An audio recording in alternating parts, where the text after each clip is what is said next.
guys, it's me again, May, and welcome to another May Day.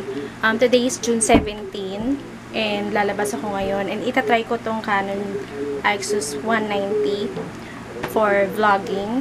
So, wala lang. Mag-grocery lang kami sa SM, tapos may plano kasi kami bukas. Yun lang. So, yeah. I-review ko din to, kung ano yung tsura niya pag nag-vlog. And ipapakita ko sa video na to yung mga sample pictures and videos. So, see you guys in a bit. Mamaya sa SM. Bye-bye!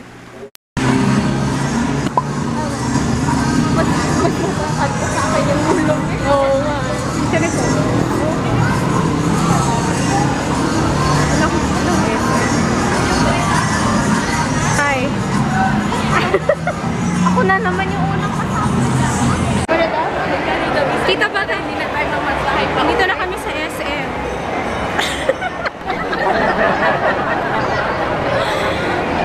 Sama namin si ate.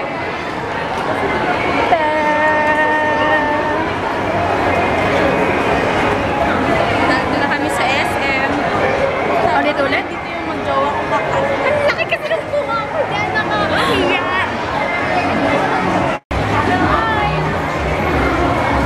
Ang daming tao. Happy birthday! Happy birthday! Birthday ni Erica ngayon eh. Happy birthday, Kai Kai! Happy birthday, Kai Kai! Happy birthday! Yun nga lang, hindi mo makita dito eh. Ang laki. Sakop yung buong mukha mo. Dapat Ay, grabe naman. Aray ko, masakit. Grabe naman. Mukha mo lang yung sako. Malaki yung sakop? Mukha mo lang. Mukha ko lang? Hindi naman niya nakazoom in eh. Ng puso ko. Hindi naman lang. Diba, tingnan mo, pag si tita may mukha niya lang yung sako. Ang lapit naman kasi. Tingnan mo, ikaw maghawak. O, tingnan mo. Eh, pag ako, lalo na. Ano mo? Hindi ko mo. O, yun sa manong galing mo, parang personal na yan. Essence Store Coffee for free. Visit Essence Gift Registry Counter today for more details. Good day, shoppers. Looking for the perfect gift for your loved ones? The Essence Store has all the gift options for. Andito kami ngayon sa SM kasi may plano kami na Sinabi mo na ba kay mama? surprise. Surprise anong theme? Surprise! Father's Day kasi tomorrow. Oo, So, Father's Day kasi magluto ng something mura lang. something more. Grocery kami, kaya na kasi si ate. Nagwi-window shopping pa. Ganda niyan, Tin. Kala? 1.5. Ganda ka pang office.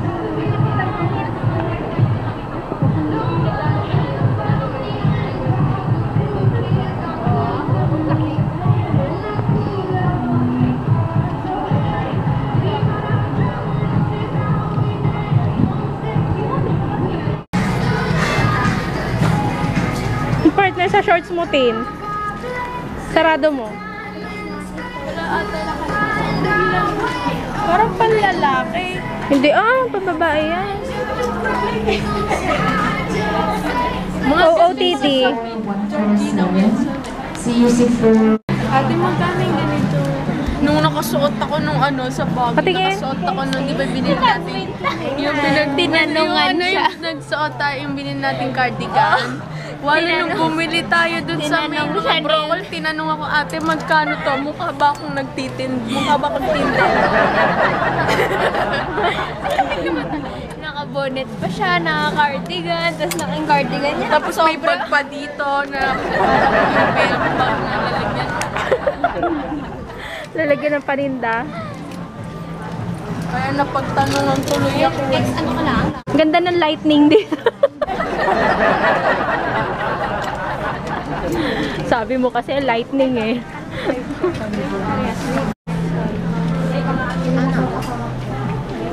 Pero pag nagbili tayo ng mga... Bilan daw ng red dress si Erica kasi birthday daw niya ngayon. Red! Ang ganda siya. Hindi, sabi mo put your drink. Siya ay 600. 600. Baka tayo mag-focus.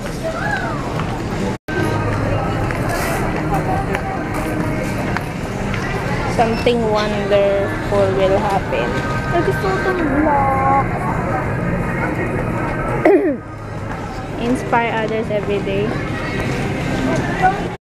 Pinabili na si birthday girl. Kaya ano yung napili mo? Ah, yung life. Naantok na ako. Laki na mukha mo ka. Huwag kasi ilapit. Okay, nandito na kami sa supermarket.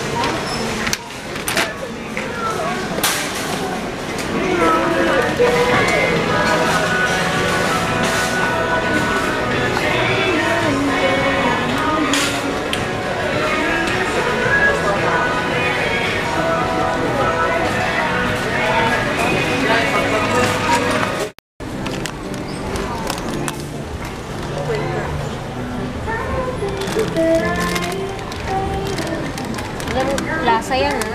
Uy, bibili tayong chicken, ah. Para bukas. Tin. Banana. 152. Tatalo kami kung anong dessert. Gatas. Ano yung gatas sa Graham, mama? Ano yung gatas doon? Ngayon, kalimutan ko na eh. Ano ba magandang dessert? Comment below. Charot. Yung pang Graham, ano yun? Nestle? Ano yun? Nestle cream. Tapos, condense. Ayun yung may mga ba dyan? Yung mga...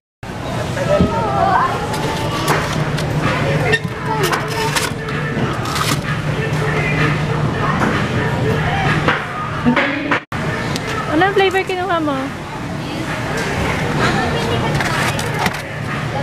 Mango Graham. Ito yung ate. Yan yung kanin natin. Bakit ilang ba bibili nyo? Guys, sa'yo. Ay, ano ba masarap?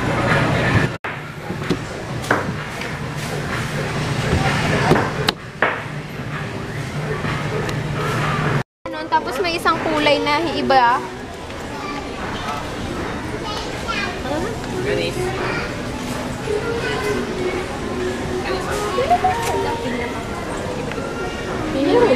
Ano, Jergens ang mahal. Mahal yung Jergens.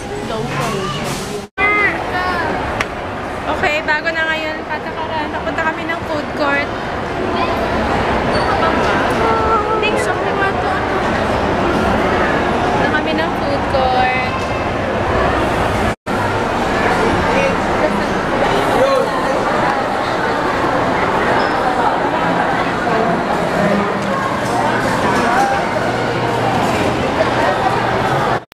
After 1, 2, 3, 4, Merienda. 5, 6, 7, 8, 9, 10 years. So, may by Henry.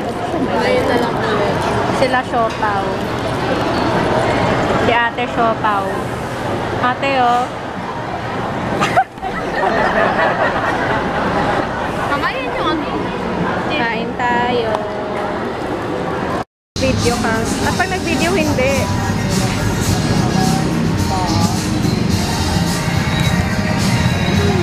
Pauwi na kami.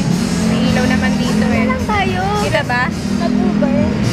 Pauwi na kami. Kita? Mag-aantay na lang kami ng jeep. Hindi ba talaga alam kung nakikita ako? Kasi dahil nasa harap yung LCD.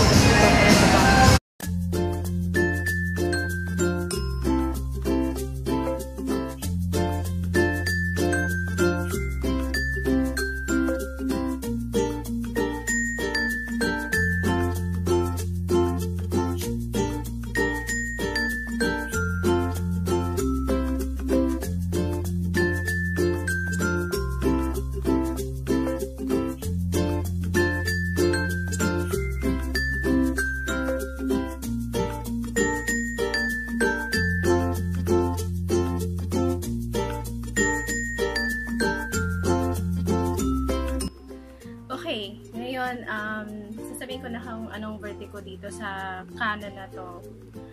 Napansin ko sa kanya, well, usually sakit ng mga Canon is yung autofocusing. Kahit sa mga mamahaling camera, yun din yung issue niya. What more pa kaya sa point-and-shoot camera. Pero that's okay kasi hindi naman ako masyadong nag-expect sa kanya. Actually, nag-autofocus naman siya, pero it will take a lot of time bago siya mag-focus. Tapos, napansin ko din dun sa, pag sa ilaw, pag natapat siya sa ilaw, nagkakaroon siya ng parang may line. Tapos, tapakat ako sa video, basta yun, parang siyang may line na gumaganon-ganon pag natatapat siya sa ilaw. Kahit anong ilaw, sa poste or sa sasakyan, nagaganon siya, nagkakaroon siya ng line na ganon. Tapos nung nasa grocery kami, napansin ko din yun. Meron siya mga line. Sa battery, okay naman siya. Hindi naman siya kaagad na low bat. Pero syempre, saglit ko lang din naman siya nagamit eh. Hindi ko naman siya ginamit ng buong araw. Half day lang naman. Tapos, ano pa ba? Yun lang, you have to make sure na bago mo siya itapat sa mukha mo pag nag-vlog ka, dapat naka-focus na siya. Kasi napansin ko sa kanya, pag inon mo siya minsan, blurred siya. Meron akong isang vlog na napansin ko nung pinlayback ko siya habang nasa food court kami. Blurry pala siya. Nag-vlog ako, blurry siya. So, kailangan, bago mo siya itapat talaga sa mukha mo, make sure mo muna na naka-focus siya. Hindi siya blurry. Kasi, yun din, it will take time din or seconds bago siya mag-focus sa subject. Yun. Yun lang. Basta kung balak niyo mag-purchase ng camera na to, don't expect too much. Kasi, point-and-shoot camera lang naman siya. Pero yung yung stabilization niya, okay siya. Hindi siya yung shaky na nakakahilo habang naglalakad ka. Kasi kanina, nakalimutan kong dalhin yung tripod ko. So, hawak-hawak ko lang siyang ganyan. Or pag nagva-vlog, nakaganyan lang ako. So, may tendency talaga na habang naglalakad ka, nagba-bounce-bounce siya ng ganyan.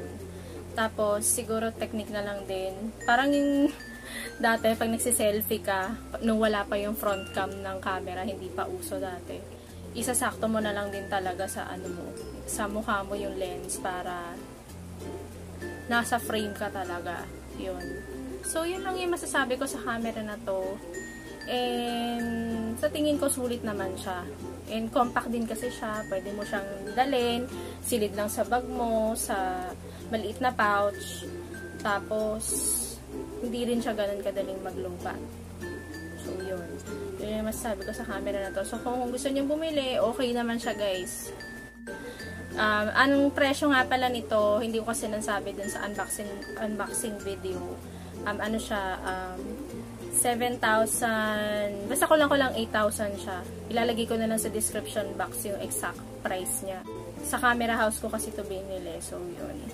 So, I think that's it for today. I think I will see you again guys next week. Thank you for watching this video. Sana nagustuhan nyo. And sana nakatulong. Lalo-lalo na doon sa mga mag-uumpisa pa lang na mag-vlog kagaya ko. Hindi natin kailangan mag-invest ng malaki para makapag-produce tayo ng magandang quality na video. Ang importante naman kasi kagaya ng mga sinasabi ng mga vloggers, ng mga dati pang vloggers, ang importante is yung content. So, yun. Sana nakatulong tong video na to sa inyo. So, see you guys next week. Thank you for watching. Bye!